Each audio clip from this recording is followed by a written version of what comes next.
No caso de culturas agrícolas, a definição do momento de controle não é tão imediata assim. A estratégia é um pouco diferente das infestações em construções. Primeiro, você precisa avaliar se há realmente um dano econômico ou é apenas injúria, para depois definir se é necessário ou não fazer o controle. Mas por que é dessa forma que você deve proceder? Existem 3 momentos na infestação de pragas em plantas. O primeiro momento em que a praga ataca a planta, mas a planta não responde a esse ataque, perdendo produção, seja lá o que for. Por que isso acontece? Pode ser que a planta consiga, que o ataque é muito pequeno, a planta consiga rebrotar a tempo suficiente para que não haja que não seja notada uma perda em produção. Esse primeiro momento, não há dano de forma alguma. Existe um segundo momento em que há um dano à planta, ou seja, a planta passa a produzir menos do que produziria na ausência do ataque. É nesse momento que a gente chama então de injúria. A planta começa a ser afetada pelo ataque da praga. Um terceiro momento é quando essa queda em produção devido ao ataque da praga começa a refletir economicamente. Como medir isso? O que é refletir economicamente? É quando você tem uma perda em produção que você poderia evitar aplicando algum tipo de método de controle, seja ele biológico, químico, mecânico, o que você achar mais interessante, que for mais acessível no momento.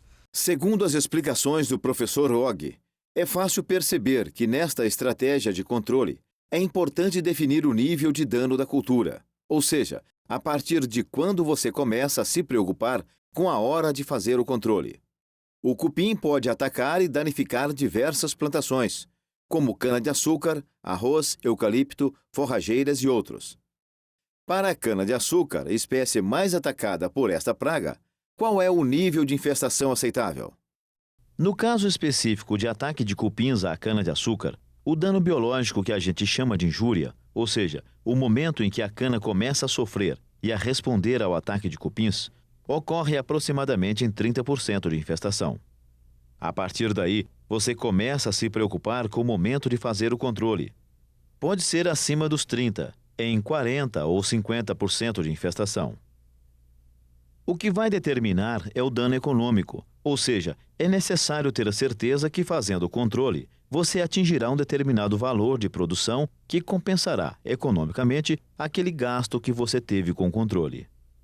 O momento de atuar, intervir no ataque, não depende simplesmente do problema biológico, se a praga está ou não está causando perda em produção. Mas depende também da contextualização mercadológica e ambiental, quer dizer, os custos, o custo econômico que está envolvido deve ser balanceado. O custo econômico de intervir na infestação tem que ser compensado pela produção. Tá, tudo bem. Olha, quando a gente faz o controle, quando a infestação ultrapassa 30%. Isso também depende da época, de acordo com o mercado. Se 30%, de acordo com o mercado de açúcar, se tiver preço bom na época ou não, se for viável financeiramente. Porque se de repente, se o mercado estiver ruim, não justifica você gastar para ter um controle, sendo que ele não vai se pagar. Então, se o preço estiver ruim, você às vezes deixa de fazer o controle, porque se torna inviável. Mas e os custos? Você sabe quais são os custos de um controle de cupins? Segundo o professor Og, existem 3 componentes de custo de controle.